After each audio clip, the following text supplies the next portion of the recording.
Hi verse, నేను మీ doctor ఎంజెడ్ఏఎస్కెల్ Nandamuri Taraka Ramarao health university Vijayawada నుండి ఎండి యునాని చేశానండి. నా ప్రాక్టీస్ వచ్చేసి నాంపల్లి హైదరాబాద్లో ఉంటుంది. గత 30 సంవత్సరాల నుండి మగవాళ్లలో అంగస్తంభన సమస్యకు, అలాగే సంతానలేమి సమస్య, శీఘ్రస్ఖలనం, అలాగే పెనిస్ ఆకారం పాడైపోవడం, పెనిస్ సెన్సేషన్ బాగా పెరిగిపోవడం, precum, spermatorrhoea, stress, night falls, diabetic impotency, ఈ అన్నిటికీ చూస్తానండి. నేను ఇవాళ నా టాపిక్ వచ్చేసి హస్తప్రయోగము.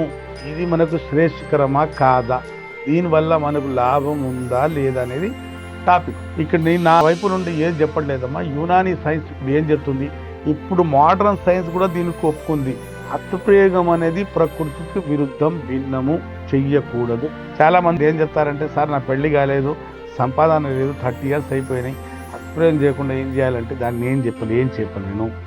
హస్తప్రయోగం అనేది ప్రకృతికి విరుద్ధం. చాలామంది ఇప్పుడు డాక్టర్స్ ఏం చెప్తున్నారంటే, చాలామంది అంటే అందరు డాక్టర్ అన్నారు, కొంతమంది వాదన ఏంటంటే హస్తప్రయోగము, సెక్స్ రెండు ఒకటే అంటారు.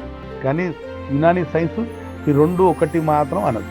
ఎందుకు అనదంటే, ఇప్పుడు ఎగ్జాంపుల్, ఇది అంగం అండి, ఇది యోనిలో మెత్తటి మజల్స్ ఉన్నాయి, సాఫ్ట్, అక్కడ కండరాలు ఉన్నాయి, అక్కడ రసాలు ఊరుతుంటాయి, అక్కడ టెంపరేచర్ పెట్టాడు దేవుడు. యోని అంగం లోపల పెట్టామనుకోండి, పెడితే అక్కడ మెత్తటి మజల్స్ ఉన్నాయి, లూబ్రికెంట్స్ ఉన్నాయి కదా, నున్నటి పదార్థాలు ఉన్నాయి. అక్కడ మనకి అంగానికి ఎంత బిగుసుకుపోవాలా ఆ యోనికి తెలుసు, దేవుడు నేచర్ పెట్టాడు కాబట్టి ఎంత బిగుసుకోవాలో అంత బిగుసుకుంటుంది. కానీ మనం హస్తప్రయోగం చేస్తే ఇక్కడ రసాలు ఊరట్లేదు, ర్యాష్ స్కిన్ ఉంది, మనం ఇక్కడ ఫోర్స్ మన చేతితోని పెడతాం, యోనిలాగా ఫిక్స్ కాదు, ఇది మనం ఫిక్స్ చేస్తాం దీనివల్ల అంగం ఆకారం పాడవుతుంది, అంగం వైపు వచ్చే రక్త ప్రసరణ తగ్గొచ్చు, అంగం సెన్సేషన్ కూడా పాడైపోవచ్చు, అంగం సైజ్ కుచించుకోపోవచ్చు, రక్తనాళాలు పాడైపోవచ్చు, మీ నరాలు సెన్సిటివ్ కాదు, బలహీన పడవచ్చు, అంగస్తంభన సమస్య వస్తుంది హస్తప్రయోగం వల్ల. ఇప్పుడు మోడర్న్ సైన్స్ కూడా దీనికి ఒప్పుకుంటుంది.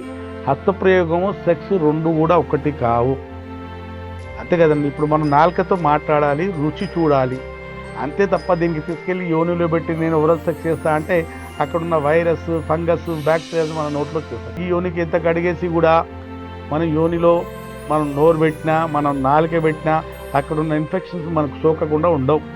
కాబట్టి ఓరల్ సెక్స్ సేఫ్ కాదు. అలాగే హస్తం ప్రయోగించి మీరు భావి ప్రాప్తి పొందితే, మీరు సుఖం పొందితే అది శ్రేష్ఠకరము కాదు. యోని, హస్తం ఒక్కటి కాదు. ఒకవేళ మీకు ఇట్లాంటి చెడు అలవాటు ఉండి ఉంటే, చెడు వ్యసనం ఉండి ఉంటే, ఈ సమస్యలతో మీరు బాధపడుతున్నారనుకోండి, ఈ స్క్రీన్ మీద ఉన్న నెంబర్తో మీరు విదేశాల్లో ఉన్న, దేశాన ఏ మూలాన ఉన్న పెయిడ్ కన్సల్టేషన్ ఇచ్చేసి నాతో సంప్రదించి మందులు తెప్పించుకోండి. లేదా కుదరట్లేదంటే మీరు నేరుగా వచ్చి నాతో కలిసి కూడా ట్రీట్మెంట్ తీసుకోవచ్చు. భయపడాల్సిన అవసరం లేదు, బాధపడాల్సిన అవసరం లేదు, సిగ్గుపడాల్సిన అంతకన్నా అవసరం లేదు. ఎందుకంటే మనం తప్పులు చేస్తాము, తప్పులు సరిదిద్దుకొని పెళ్ళికి వెళ్ళాలి. పెళ్ళి అనేది రెండు శరీరాల మధ్య జరిగే యుద్ధము, సెక్స్ అనేది. దాంట్లో ఓటమి అయితే మళ్ళీ నామోషే. కాబట్టి ఇప్పుడు అక్రమ సంబంధాలు, విడాకులు ఎందుకు జరుగుతున్నాయి అంటే మగవాడిలో బలహీనత ఉండటం వల్లే. అంగం స్తంభించినా, గట్టితనం ఉన్నా, చాలాసేపు సెక్స్ చేయకపోవడం వల్ల చాలా ఇబ్బందులు వస్తున్నాయి. కాబట్టి మీకు ఇట్లాంటి సమస్యలు ఉంటే తక్షణం నాతో కలిసి మీరు ఈ సమస్యకు ట్రీట్మెంట్ తీసుకొని ఈ సమస్యతో మీరు విముక్తి పొందొచ్చు. అప్పటి వరకు మీకు సెలవు. మీ డాక్టర్ అస్కరి, ఎండి యునాని.